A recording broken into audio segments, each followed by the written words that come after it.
Caroline, welcome to the show. I'm so glad to be here. It's a Well, pleasure. thank you for joining me. It's like, yeah, I've been really stoked to speak to you ever since chatting with Logan about you and kind of doing a bit of a shallow dive and then deep dive into what you've been up to and your perspective on things. I've been super excited about this. Yeah. So, starting off, like most people who listen to this podcast are going to be from the CrossFit world. I think most people, Yeah. 90% of people. So they won't have an understanding of what it's like to train to be a swimmer. So like, what's it like as a kid going into that Olympic swimming route? Well, first of all, I do love seeing swimming in the CrossFit Games and in all sorts of competitions anymore. It makes me so happy. But as a kid, you were saying just what's it like being a swimmer growing up? Yeah, like what's it like? Because there's a point where you get obviously funneled towards a highly competitive sport, Yeah. and it's enjoyable to begin with, I'm guessing. Yeah. I, it's such a blur of a memory of sort of how it all began. But I do know that my dad was a swimmer and we grew up with this incredible outdoor rock quarry pool that we swam in Kentucky. And it was just, it's this basically this giant fun zone where, you have a blast when you're there, but there's a 50-meter competition pool. And I grew up there. All my days were spent there from morning until night, and that was just where we hung out. It was where we were all day long. And so I grew up around the water, and being someone that is, I guess you could call it, I'm a water sign. So I do enjoy being around the water. It feels natural to me. And so it's that blend of, is this nature or is this nurture? Like, did I grow up around the pool naturally, loving it, or did I grow up and just love it because I was around it all the time? And I think it's a blend of both, but I do have a very natural inclination to be in the water at all times. Like, I feel more comfortable in the water than I do on land, for sure. It's a special gift to have, and it's funny because a lot of swimmers always laugh because being on land is like a bit awkward in some ways. I wish I Yeah. could feel like that. My experience swimming is more drowny than most, and like so, I'm very envious of that. You mentioned your dad there, and I think he was in Rich Roll's podcast. You're talking about like how he was a tough figure, but you didn't kind of. I don't think you dived into it too much from what I saw. What did you mean by that? Well, it's interesting because, my brother and I talk about this all the time as far as is what it's like to grow up with a very highly motivated set of parents. My mom was a professional tennis player. My dad was a competitive swimmer throughout college and then started all of his own businesses. So I think we just grew up in a very driven household. And so it's interesting because we didn't have a lot of pressure to compete in sport or to be the best or anything like that. There was never pressure there. It wasn't this forced experience where I'm going to put you guys in sports and you're going to do these things. Like, there was never that feeling. I don't recall that once. I know my brothers don't either. But it was just a driven mentality. And he was just he's a, a logical, straight edge, like, this is just what you do and get it done and you'll be fine. And that's that, which is wonderful. My mom's more, spiritual and creative and just has a different mind. So they're very opposite. And I think growing up around both of them allowed us to see the differences in that. But yeah, he definitely means business. He'll get his jobs done. And I think that's where we learned that trait. But it's interesting to think about the difference in pressuring kids versus just having that natural mentality of getting the job done and being able for us to learn from him in that way. But yeah, he's a tough cookie. He's a tough egg to crack there. His means business all the time, but he's also a lot of fun. Yeah, there must have been so many times when that was like useful. When I think you mentioned that you were kind of kind of free to kind of take your performance a bit less easy, or a bit less strenuously sometimes, and be a bit more chilled with it. But to have that must have been benefit, but also to counteract that with, I suppose, the typical display of more nurturing female response of your mum as well? Yeah. And I didn't realize it at the time, but the power of question asking that they did for us was really How so? ahead of the times in many ways. I think just asking tons of questions. How did that feel? What was that like? Tell me more. Um, and that was a gift they both had. And I think because they were athletes, they could understand that that is a way that we would figure things out, is if we were asked questions instead of told what to do. Mm. My club coach growing up was the same way, same exact way. And I think I learned wonderful things at a young age. And yes, that did shift, and things got difficult throughout college with that kind of mindset of, I'm going to tell you what to do and you're going to do it, versus let me ask you questions. But I do think that instilling that in a young athlete is so important, incredibly important, so that we can figure out what we feel and have that dialogue about it, so that we can kind of sift out what we're experiencing as a young athlete in a highly competitive environment. What's the alternative? Like, I think it's worth verbalizing that. The alternative Of providing questions and oh yeah, just shouting demands and commands, and this is how it should be, and one size fits all. Yeah, which seems like it was the kind of dominant strategy of coaching. Like the kind of highest level of coaching that I've had was from a fairly high up arm of the British military, and that obviously has a lot of shouting, and like it's part of the job, but it's also like it definitely has its restrictions too. Yep. And funnily enough, as you progress more, you get to a more inquiring mind. You start off with quite shouty, and then you get to more towards, here are some questions, here are your options, choose the best one. But yeah, it seems like that's a hell of a gift to be given as a kid, to have that kind of questioning parents and coaching. Yeah, because it all shifts and changes too as you get older, and it did for me. My college experience was similar to that of, there's a lot of shouting, and there's a lot of things happening that maybe weren't as helpful. And it doesn't mean that it didn't impact in some way, but is it the most conducive to high level performance? Probably not, and that was something that I did struggle with, and also understood as I got older the different tactics in coaching and the different ways that can come across. And it's everybody to each their own. Everybody has a different style that they respond to, but definitely I did not respond very well to that kind of style. I think I was pretty independent as well. So I enjoyed being able to figure things out myself. I enjoyed just having that support and that inquiry and conversation and dialogue about performance and about my swimming and about what I was going to do to execute this race or this practice, instead of, this is what you do, go do it.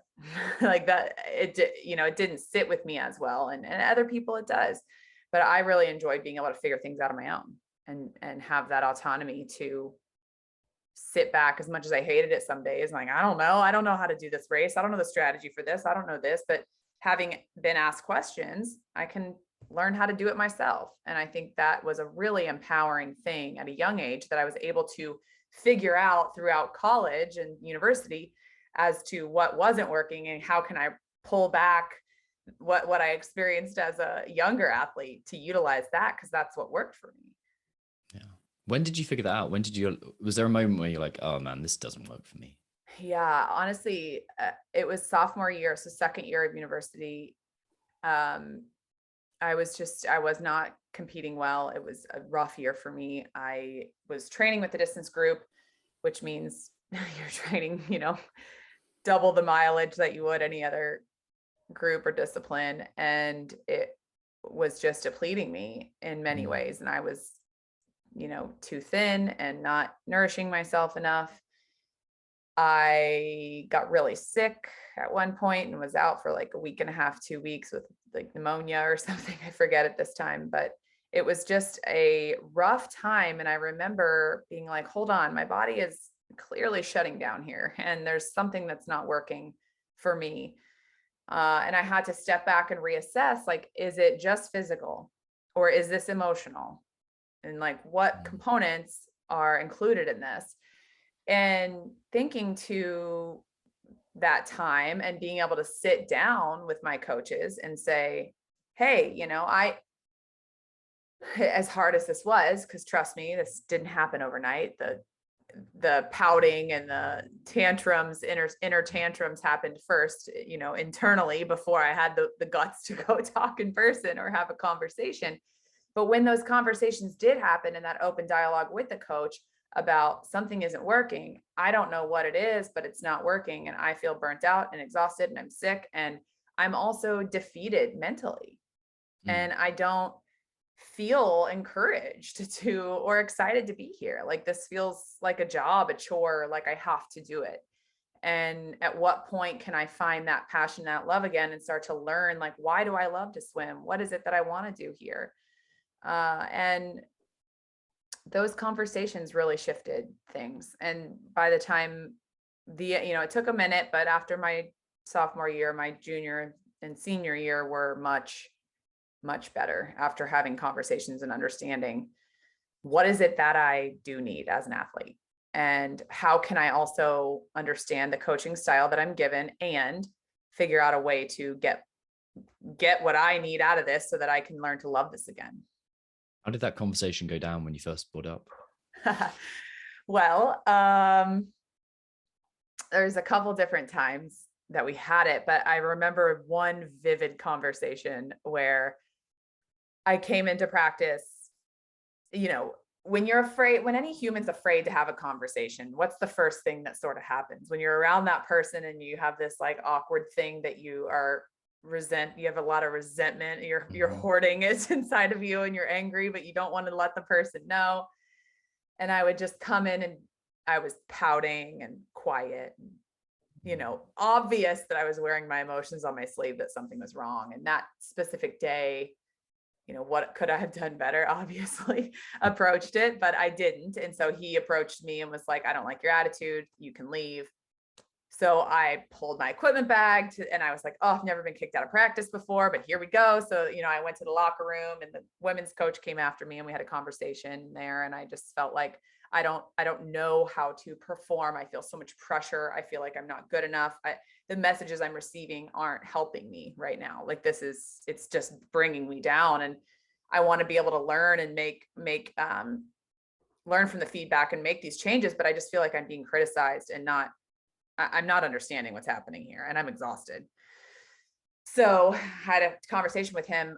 We went up to the office, and that exact day, I remember it was April 12th, and he took a Post-it note and he wrote April 12th, whatever year it was, 2005 on there, and pinned it to his board. And he said, today is the day that we make changes, that we figure out how to do this better, both me and you. Like, how can we do this better? Because I don't know how to say this in any other way, but it's like I was, you know, like it makes me feel weird to say this, but I was like one of the best swimmers on the team, you know, like I had to figure this out because I was there for the team, you know, like we have NCAAs, like I wanted to perform for them. So we had to figure this out or else I was going to quit. Like I was going to walk out and never do this anymore. And so he said, today's the day that you will figure this out. And today's the day that you'll remember that you will hear me say you're going to make the Olympic team if you believe it. And I was like, all right, so I'll never forget this. And I'm just sitting there. Anyway, it was a 3-hour conversation. I'm not even kidding. It was just goals here. And then we would I would cry and then he would be angry and then I would be angry. And then we would finally come to this conversation and understanding of what is it that this athlete needs from me as a coach, and what can I do a better job as an athlete, receiving feedback and understanding the intention behind the feedback. So that was really, it was, point being, to answer your question, it was a long conversation. This stuff doesn't just happen naturally, you know, for whoever's listening, like this kind of stuff, when you are like in it and you are training for something massive and there's so much on the line and you are one of the star players or athletes of the team, like there's a shit ton of pressure and it's a lot, and it can just break you down if you don't address it. And that's what I learned from that, because so many people just power through it until they break. And I think I had this intuitive sense that like, I cannot do that anymore. I'm already breaking. Like I have to change this or I'm going to quit for sure. And so that day really stood out to me. That shifted a lot. Yeah. How did things change after that? I felt heard. I think I felt more confident that showing up as I was okay and accepted. For In what way? context, Sorry, like, yeah. What do you mean by showing up as you were? yeah, the reason why a lot of this stuff happened was because I felt very misunderstood as an athlete. I wasn't the typical athlete where I knew the splits and times and could come in and rattle things off, and I couldn't train hard every day. I got broken down like the men did. Like I was always broken down. I had to rest more. I felt the way that I raced and competed was not out of this like I must win, like vicious attitude. It was this inner confidence that I had that I could really stabilize my experience in that and then perform. And it was really good. And I knew that I was good. And I think he wanted to extract out of me that like, be more of a bitch, like, be harder, faster, stronger, like be better, and I just didn't have that. Like, I just knew that I could do it. But I think when he could accept me for who I was and the way that I operated and the way my brain operated, it was a completely different story. And it was a powerful feeling to feel understood. And it was a powerful feeling to see the changes happen, to where when we're doing split work in practice, for people again that don't understand swimming or haven't had it's like track. When you do 400 or something, like you take splits. Instead of telling me times, he would tell me my tempo or my cadence, or someone's on your butt, like, keep it up, good pace. Or like the way that he would frame it was more of like a holistic abstract experience versus just a time and a number. And that was this huge game changer for me, because I did not operate in numbers. I was like, I don't understand, like, this isn't working. So yeah, it was a really cool moment to feel heard and understood from him. Yeah, I bet. Like, there's so many athletes that we work with that have been kind of forced to focus on percentages, or forced to focus on similar split times. Like, you got to maintain this pace for running, you got to do this for how many reps, like, and it's this, yeah, it doesn't work for them, but it seems to be promoted that that's the only way to so many people. But it's like there's myriad ways. It's a one size fits one approach. Like, there's principles, but there's application to the individual, and that's far more important. Absolutely. And that's a great point you make, because it does work for some people. My brother is all about it. Like, he used to know all my splits before I ever did. He still knows all my splits. I couldn't tell you one of my splits, not one. And I think, like, even from the Olympics, no idea, like no clue, because that's not the way that I raced. I raced through fluid. I raced through feel. I raced through, through feel, through experience, through imagery, through visualization. Like, I raced in that way. That was the way my brain worked. And he was complete opposite. Like, he could know what he was going to split, and that's how he raced. And he made the Olympic team in 2012. So there's two examples of polar opposite people that can perform the same level with completely different strategies. Yeah. And, to this day, we still are able to help each other understand things in different ways, because we have different brains that literally work in opposite circles. Like, so, polar opposites sorry, go on. No, I just say, I do think it's so important to acknowledge that every athlete will retain information differently, and everybody will learn differently. Just as if we are in school and everyone has a different learning style, and some kids learn through colors and pictures, and some kids learn through graphs and charts, and some kids learn through writing and reading, and that's okay. But it's the same as sport. Like, athlete literacy, like sport literacy, is a very real thing that can be applied in a beautiful way to each individual athlete if they really want to seek to understand themselves and how they learn. And the coaches can learn too. And it's a cool experience once it happens. Yeah. Well, I suppose the religion of today's age is science, really, and everything's Mhm. quantifiable and everything's predictable. And we are kind of taught to measure things, and it's like, this is what we're aiming at. But there's so much to be said for the somatic knowledge that you have. And there's so much to be said for that kind of the feeling of performing. And I think at some deep level, that's always what we're going after as well. It's like that feeling. So disconnecting from that seems like a misstep. Yeah. And the quantifying of things is beautiful as well, if Hmm. that's what helps people. But I think that we have to rest on our feeling as athletes in many ways, because it truly is a platform for so much more. When you describe how you feel in a race to a reporter, like if they're going to ask, like, how did that feel? Like, how did it feel to win this or to do this or to have this happen? The response can be so fruitful and incredibly powerful when you do speak from the heart and from that experience of feeling. Yes, naming splits and times and data and quantification things it's very cool too. But I do have a strong passion for the old school way of feeling through sports. Yeah. Why is it that you have that strong connection to that? I don't know if it's again that nature, that Mm. nature feeling versus nurture. I don't know if I was just literally born into that body and into that soul of I'm a feeler. I feel my way through everything, Mm. and it doesn't jive with everybody. Carl Pally, my friend Carl Pally and I speak about this quite often because he's similar.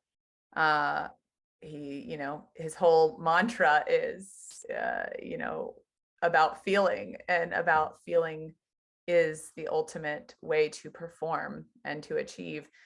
And it does not work for everybody because everyone is different. But I do think that if you have a superpower of being a big feeler and feeling your way through life in a way that's not a detriment to you, where it's overthinking and overfeeling and over stressing and worrying, but really just being able to trust the confidence of your body. I think that's the key. Yeah, that was going to be my next question. Like, we find that feelers have a tendency to overfeel sometimes. Thinkers have a tendency to overthink sometimes. What are the downsides of being a feeler? Just that for sure, overfeeling, stressing about everything that feels off, or Mm. assuming, jumping to conclusions Mm. Yeah. in sport or in life. Like, I feel this is off, so that must mean this, and Mm. jumping to that conclusion just because you feel that something is off.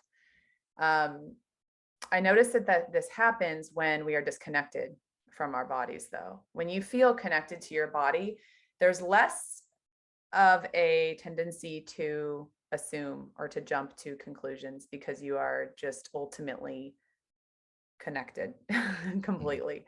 Um, and what that feels like is that you're just steady, you're regulated, you're not over aroused, under aroused, but you feel confident in your body. And I think when you become one or the other, over aroused, under aroused, or just dysregulated in general, it's very easy to overthink, overstress, and jump to conclusions about everything. An Mm. example, the Olympic trials, I felt absolutely horrible in warm up.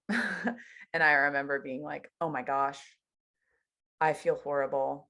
This must mean XYZ, blah, blah, blah, blah, blah. But then I sort of backed up, and I remember in that moment feeling like I'm just not really connected. Like, my brain is stressing about the future and my body's in the present, but like also my body's trying to be in the future. But then, like there was this weird thing where I was like, I just need to center myself and breathe and be here right now, because that's the reason why I'm stressed out. I'm And overfeeling. you had that awareness right then to do that. Yes. And I Where think the did you learn that from? practice, repetition. I Yeah. think repetition. We had a really good grasp of, when we were training in college, we had a really good grasp of what tools would work, as far as, once I started to understand visualization and imagery and Mm. breath work and stuff worked for me, I had a grasp of how that can help me calm down. Little did I know that's actually regulating your nervous system, which I didn't have that language for at the time, right? You just knew that those things would help you be present in the present moment. But as I started to study more somatic experiencing and go down that path, as I got older, it started to make more sense to me. As when you're dysregulated, your brain's going to do a whole lot of different stuff that you don't want it to do, whether you're an overfeeler or an overthinker. Your brain's going to go everywhere because it's not connected with your body. We had this drawing in grad school that was 3 stick figures, past, present, future. And there's one head. And every day at the beginning of class, one of my classes, she would say, where are you? Put the head on, like draw it on your paper, put the head on where you are today. So if your head is on the past, but we're actually in the present moment, we need to figure out a way to get those two aligned. If your head's over in the future and you're in the present, you have to figure out a way to get those two aligned. Because when your head and your body are doing 2 different things, it will cause that dysregulation. So it was an interesting thing that I did all of that before I really understood what it meant. But we did learn those tools in order to become more available in the present moment to regulate. There's something I don't want to miss out, because you mentioned it in another podcast. I thought it's such a fascinating piece, because we see it like frequently again with athletes about the relationship they have with people pleasing and performance. It's like with coaches, particularly with communities that we spend ourselves like our time in, like once we get to a certain level, we feel like we can let people down, or we're not making people happy by performing a certain way, or by being a certain person that's not necessarily by I suppose by conforming to an identity that's not authentic. So do you mind sharing your experience with that, please? Yes, absolutely. I think the story I told earlier with the coaches and before I had the courage to communicate, that a big part of that was people pleasing. And it was trying to pull myself into what everybody else wanted me to be and how I could fit in the mold of what the quote unquote successful athlete needed to be. And yes, you can take those things and try them, try them on for size. Like, what does it feel like to try that on? It didn't work for me, and so I had to really figure out what does work for me. And that was when I had that conversation. But the people pleasing thing goes back, that goes back to childhood. I think it's very different in this world now, but growing up in the 80s and in the 90s and the 2000s, can't even believe I'm saying that, but growing up in those times, it's just different. It was just completely different, especially with the concept for women to just make sure you're good, just to play by the rules, don't ruffle any feathers, be a good girl, speak when it's your turn, like not, but it's more of this energy of just be smaller. And I didn't feel that really from my parents.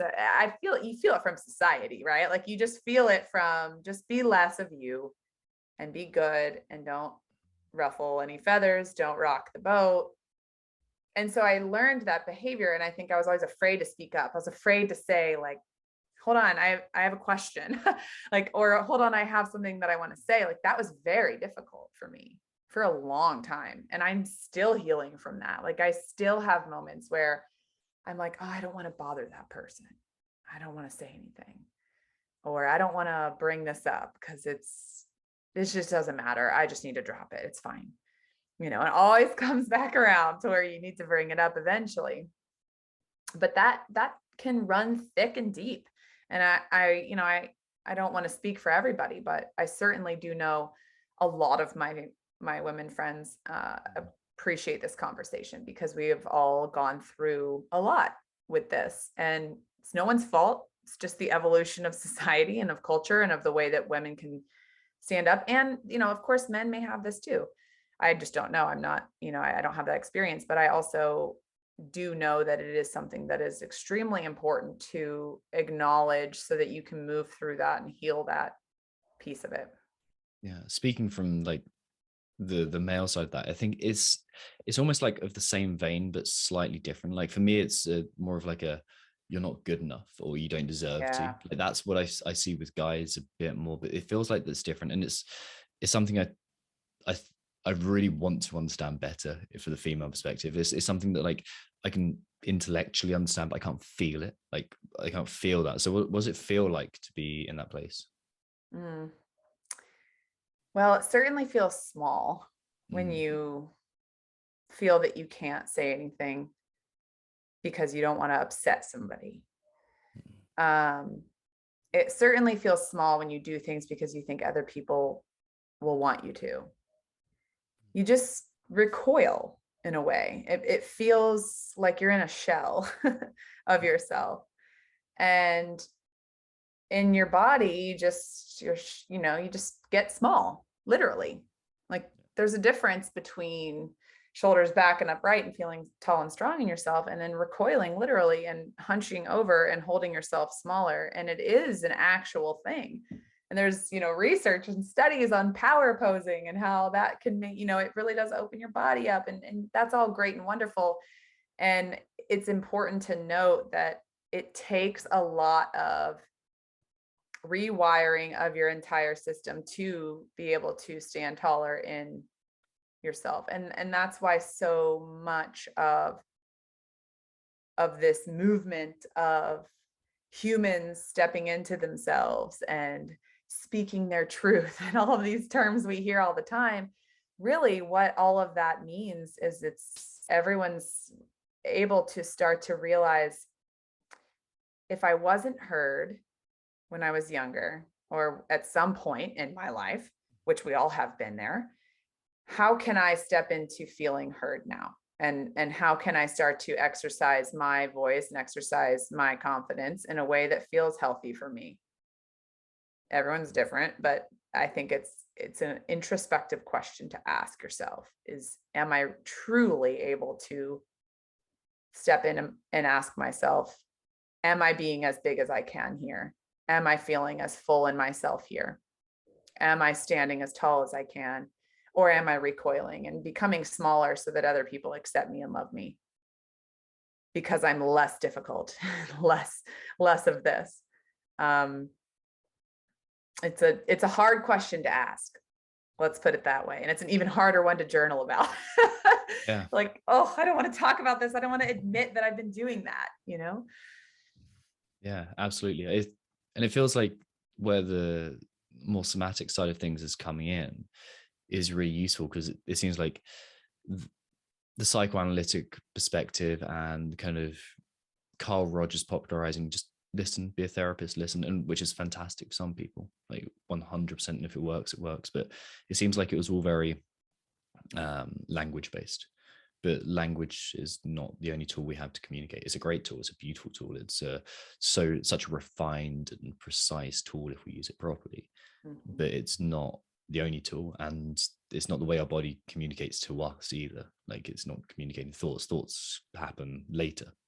They happen in a kind of more novel part of the brain. They don't happen at that deep stem. So I suppose the question is, where do we take this? Where do we go with this? Or what's your perspective on moving forwards with this?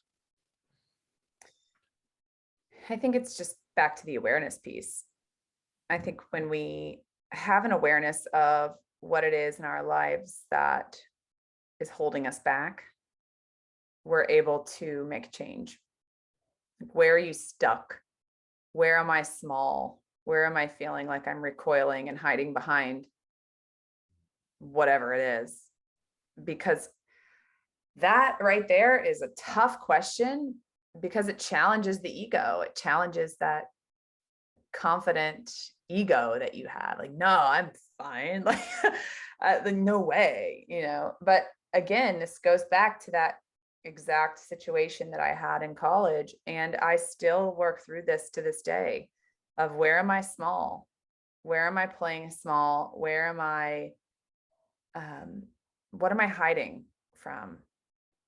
I actually had a really good friend ask me that about 2 years ago. He said, and it really rocked me. I was like shook from it. I was like, what? He said, what are you hiding from? Like straight up. And he was like, he was stern.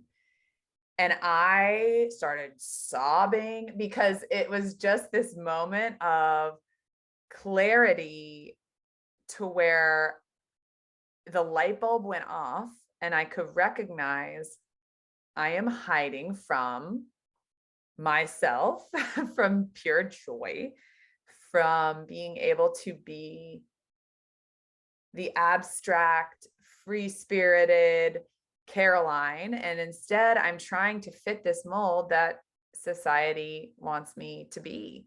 And there's so many layers to that. I mean, it goes with relationships and family and friends and sport and identity and all of it.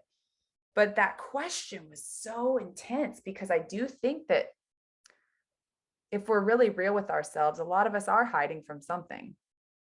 Like, what are we hiding from? And can that be something that we can sit with, become aware of, and then start to make changes so that we can all live bolder and bigger and brighter and step into really who we are and what works for us? Because it's not going to be what works for Sally or Joe or Jane or whomever it is. Yeah, that awareness piece is so powerful, like so powerful. And it seems like there's so many different routes into it as well. It seems like you're all trying to arrive at the same location, and some people will go through a journaling route. Like that's where I started this kind of introspective journey. And some people will go through a meditation route, and some people will turn to psychedelics, and some people will turn, like there's so many avenues, but it all seems like it's honing in on the same realization that we're trying to have, which is this kind of the dissipation of ego, or the dissipation of constructed thought patterns or socially constructed thought patterns, something like that. And allowing yourself to fail. If it doesn't work, it doesn't work. And trying something new and avoiding the chase of what it all is, and rather giving efforts to better understand what they are. And what I mean by that is there's a lot of information out there. There's a lot of ways to become aware. Like you said, there's a million different avenues to get there. And I don't know about you, but it's overwhelming at times. You're like, which one do I do? Where do I start? Like, am I supposed to intellectualize this? Am I supposed to like seek therapy? Am I supposed to do this? And it can become overwhelming. But it's okay to try something and it not work for you. It's okay to fail at something. And like, I've done it 1,000 times. I failed 1,000,000 times and started to realize, okay, this doesn't work for me. What does work for me? Well, I know somatic therapy works for me. I know that. I know any body modality works for me, whether it's acupuncture, massage, all sorts of things that will help me connect. And so you start to figure out what works because you start to understand who you are at your best after these things. And then you're like, oh, when did I feel my best? What was I doing? And that question can help guide you to choosing what it is that you want to try. And also when we're feeling your worst for you, like Yes. It's like when you're forcing yourself to be quantifiable, and when you're like kind of stepping away from that physical sensation freedom that comes with that, as opposed to strict rigor. Yeah. And also staying static, because movement is fluidity. Movement is part of that experience of figuring out, you know, what am I hiding from? Let me just get with my thoughts, go for a walk. But if I sit still and lay on the couch and stare at the ceiling, some days I'm like, I'm going crazy. I can't, my brain's going everywhere. I'm not connected. I've got to move somehow in a light way to where I'm not crushing myself, but let me just go move. Let me get in the water. Let me go to the ocean. Let me go on a walk. Let me start to process what I'm experiencing in a way where movement is the king or queen of that experience. And that is a very somatic thing. That is a very feeler type thing. But again, that works for me. Journaling doesn't really work for me as much as moving does, for example. So it's just, everyone's so different in that way. And it's the beauty of becoming aware and then trying something, failing, trying again, and then accepting what works for me is not going to work for everybody else. And that's okay. And if it does, and I can connect to somebody about it, even better. But it doesn't have to fit what society tells me, or what this magazine tells me, or what the internet tells me, or what this coach tells me, or that coach, or this Instagram account. It feels to me like there's that Jordan Peterson spoke about this at length, or kind of repopularized the idea of chaos and order, and like the meeting place between them is the place to be. But it seems like there's a natural proclivity that fits with your personality type, or with your with your authentic version of self, that needs that balance not to be 50-50. Like there's, for me, like when I try and force, and when I try and like be structured, and I will work from like 8 a.m. till 5 p.m, and it won't break up, and it like will be like this, then like my brain just becomes like freaking out. Like I don't want to do it. But the irony is, you put me, like if I go ski mountaineering, or if I go surfing, or if I do anything like that, or if I go for a run or a walk, or just walk the dogs, like my mind clears and I have my best ideas. And I think it's the same for athletes too. It's like if you're like trying to force yourself into this one modality of performing or introspection and mindset work, or whatever it is that you're trying to work on, like if it's not the one size fits one solution, then like you need to move on. Absolutely. Yes. And I love how you framed that up with surfing and walking the dogs. It's the smallest things. It doesn't have to be something monumental. But I do think that we have to think for ourselves a bit more, and feel for ourselves, and utilize the things in the environment that are giving us this information. It's wonderful. And it may not be the exact expectation or work the exact same way that you're hearing that it does. And you just have to feel your way through what works for you. Where does your somatic therapy start? Like where's your starting place for yourself, and like, and also in like, where do you recommend others start? Well, I was actually working with a woman named Sarah Baldwin for a really long time. And now it starts so many different ways for me. But, you know, if I give an example of when I'm dysregulated, or when I'm stressed and completely out of sorts, which happens, you know, when I don't expect it.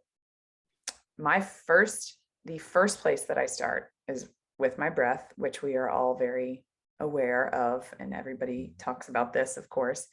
But I actually, and this may sound weird to people or whatever, but I like shake my hands, like, so I try and get like crap out of me that's like sitting in me, but like being able to just visualize things leaving my body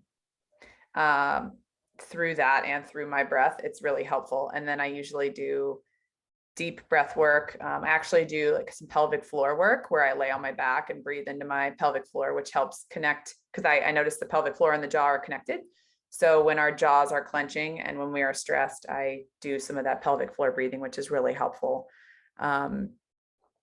And there's a lot of vagus nerve stuff you can do through vibration work, which really helps me. And these are all things that I do in the moment that work for me. They may not work for everybody, but they are very helpful, because it is something that will actually calm your nervous system down, at least so that you can think and operate properly.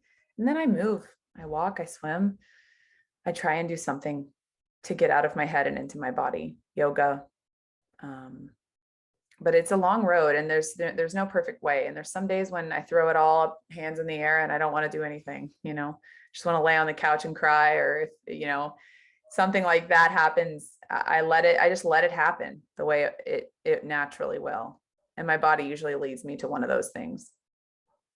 What's the difference in life since starting a more kind of body aware practice?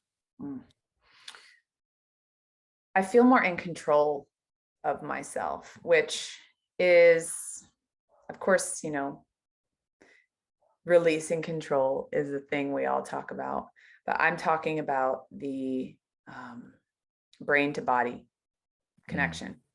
I feel together. I feel less scattered, mentally clear, less foggy. I feel that connectivity to where I am not, I'm just not, I'm not over here. I'm not over there. I'm not everywhere, but I'm here, right here in this present moment. I feel more of that. And I feel like I can think clearly in situations that do provide me to be at a high level of performance or stress or whatever that is. I'm able to have clearer thought processes. That's the biggest thing I've noticed, hands down, is that ability to have clarity in the moment. Yeah, because I think we intuitively know the opposite of that. It's something like when you pick this up every few minutes without even realizing it, like that's the opposite of it. That's my phone for everyone who's listening on audio. It's like you just it's like you mentioned there being in control, and it's almost being again aware, or more aware of your choices and not defaulting into patterns. I find that if I'm dysregulated, I will find myself falling into patterns of thought and behavior and physical sensation too that are as good as unconscious. But when I'm better regulated, when I've kind of done breath work and I've been outside and slept well, all that kind of stuff, and when I've moved, I am aware of the choice to take back control and do what's serving. Yeah. Awareness, again, that level of awareness is there. It's at its peak prime time performance. You're able to be aware at the best levels possible. That's what I've 100% noticed. And the ability to step back and zoom out. Yeah, the pressure is off. Yeah, you don't have to be like actually someone who I want to speak to you about, Andrew Huberman, because I noticed he followed your account. Like he talks about that the kind of the focus and the area of focus, and the more stressed you are, essentially the narrower your focus, but then the opening up and the kind of the perception that changes as you can take in more of your surroundings, like that is just, to me, it's fascinating to be able to see differently. Like what you literally see and interpret changes depending on your state. And one of the most beautiful things about Andrew Huberman's work is that he never makes someone feel like that is the only thing that they can do. Like when you listen to his podcasts or even read, it's very, give it a try. If this works for you, if it doesn't, that's fine. But here's the science behind it. You know, for me personally, this is what I do. It may not work for everybody. He always says that. He always makes it feel welcome. Like all walks of life, all ways of doing it are welcome. This is just a perspective. And I really appreciate that in this day and age. I cannot stress that more, because I have a really hard time personally with people just being like, this is the way you gotta do it. And that's just it. It's like, what do you mean? I don't understand. Yeah. What do you mean? What if that's not it? Like, maybe I'm too curious, but I do appreciate that about him a lot.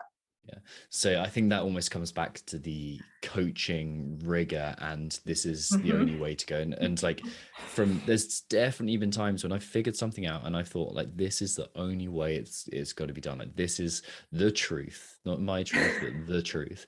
And people should just follow my word because I know best. And it's always coming from a place of insecurity for me. Like that's what I've noticed when it's like, this is the way. And it's the same with blokes that I knew from the military as well. It's like the blokes that were saying, this is the only way you can do things, and this is like the structure, and like if you don't do this, then there's something wrong with you. If those guys, like, they're the most insecure out of everyone. And the irony is, they're creating stability. Yes, absolutely.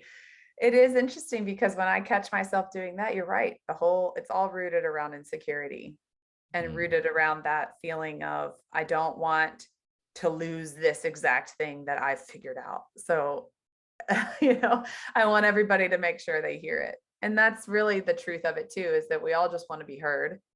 And everybody just wants to be heard for what works for them. And I think that's what we're seeing. Exactly. And maybe if I cling on to this identity a bit tighter, then people will see and hear me a bit, and then eventually I'll be able to reveal myself.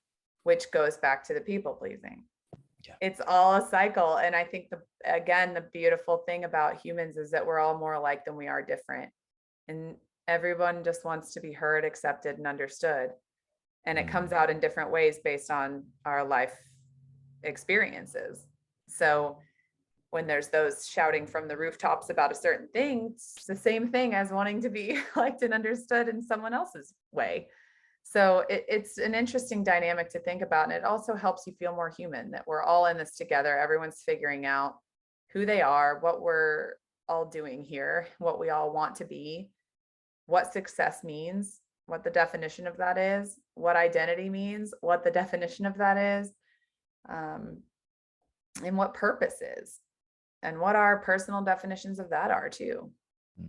And Rich does a great job talking about that specific thing. Is we're all here to figure it out. Like no one's perfect. We're all figuring this out.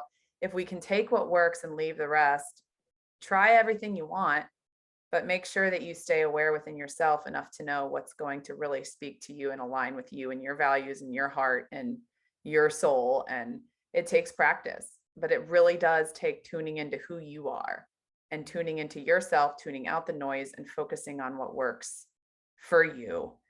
And what you'll feel that alignment. It just feels different. Which can be is a scary thing to do, or I found intimidating to do initially. Like, that's my personal experience with it. It's like, because God knows what you're going to uncover. It's usually less pretty than you think it's going to be, less tidy. Absolutely. Yeah. What excites you about the future of your, I suppose, area of research, area of interest? Well, we started our business when it was not popular to talk about mindset or mental health in sports or cultivate that healthy athlete holistically. It wasn't unheard of, but it wasn't popular. Let's put it that way. So now it's booming. And I think my field of work specifically is that, and it is a very powerful field that is gaining a ton of momentum and has a lot of eyes on that field right now. So that's a very fun thing to think about. What are the possibilities of the future of working with athletes on mindset development and mental wellness and well-being in sport? So much growth there that can happen. What does it look like when athletes know that they are more than an athlete, but can also compete at the highest level? What does it mean when we have, Wimbledon champions that are also lawyers, or like, what does it mean when people can be more than one thing, and how can we tap into that? That's exciting to me personally. It's also, I do like the connectivity between athletes and creativity, athletes and art. So I'm interested in seeing that because that's something that I'm very passionate about. But all in all, I'm curious to see where this field of work takes the world with athlete mental health and well-being, and starting to stress about it less, but just tap into the importance of it more. Yeah, it seems like we're at a fascinating crossroads. It's at this point now where it almost like there's no choice but to face it head on. And it's been pushed aside for a long, long time, as you found out, and countless others found out. When you get to that high performance, it's almost like sacrificing mental health is part of the buy-in that so many people assumed was essential. But it doesn't seem to have to be the cost. It doesn't seem to be the cost of entry that you have to suffer as much as you think you do. And sure, there's hard work involved, there's challenges, there's overcoming limitation, but it seems like suffering is optional within that. Absolutely. It was Andrew Huberman just posted about that the other day. I don't know if you saw it. No. But it was, we're hardwired to, the suffering piece is only when we find the success, or when we find, but it was something along those lines. I'd have to pull it up to remember the specifics, but just that is what we deem the entryway into anything, is if we suffer hard enough. And it will be there. Suffering's not going to go anywhere. Like, we're not going to avoid it. It's going to be there. It's just a matter of how we can learn to succeed without having that be the badge of honor all the time. That it's just inevitable that it's going to be there. We don't have to flaunt it or make sure everybody knows it in a way, I think, that can be a detriment and start to cause that decline of mental health in many ways. So. Yeah, it's interesting because it's an essential skill to develop, to learn to overcome hardship, and it is worn as a badge of honor, or something that is seen as the only way, or your only way of displaying success, how much you can suffer. And it took me a long time to realize that how much I suffer is not how valuable and worthy I am. Worthy you are. Absolutely. Yes. I'd like to wrap up with a few questions Cool. that I ask most people.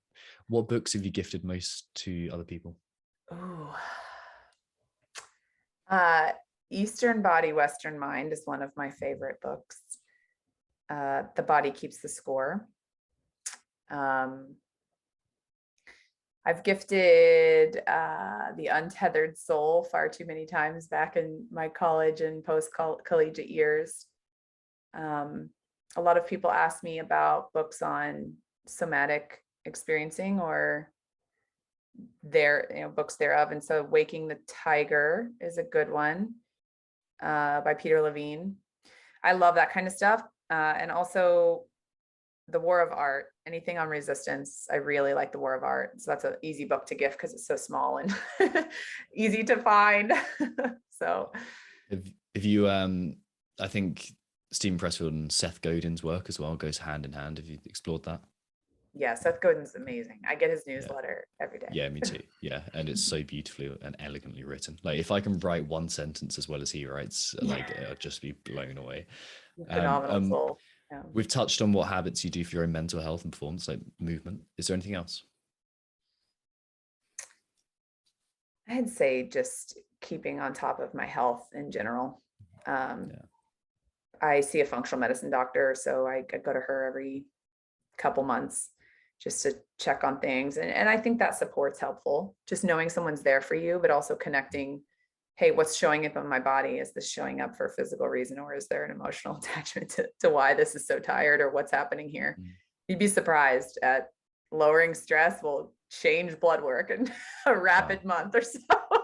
So it's a very interesting dynamic to see it all come together. So that's a really big piece of my mental health, is making sure that my physical health is feeling in alignment. And I think just something I'm working on right now is exploring just better relationships.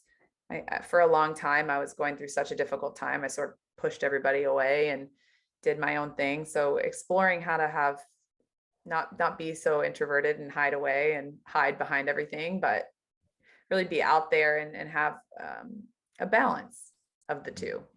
Because I'll always like my own space and time and quiet time. And it's nice to be able to have relationships where I don't feel like I have to explain myself to everybody all the time, and just able to be and enjoy life. Yeah, that's a topic for another podcast of at least it's 2 hours. So important. Yeah. Yeah, we could go into that forever. Thank you so much for joining me. Like this, another podcast that I recorded, like I just want to get out into the world, and like this is fantastic. And I know there's going to be people who listen to this who are kind of starting this journey or somewhere on this journey, and it's going to completely resonate with them. So thank you so much for sharing that. And you can't do that without a vulnerable, authentic expression of your story. So thank you. And then finally, where can people find out more about you, and where can people find out about your work? Yeah, so I'm mainly on Instagram. I'm not super active on other social medias. Try and keep it simple. So Caro Burckle, Caro, and then my last name, Burckle. And then our work is Rise Athletes, so RISE Athletes, and that is all channels for the most part. But yeah, that's my main one. I dabble on Facebook from time to time. I just stick to Instagram. I'm trying to be better about social media usage. But then I have my website, carolineburckle.com, and then what Rise is rise-athletes.com. Awesome. Thank you for joining me. Yeah, thank you.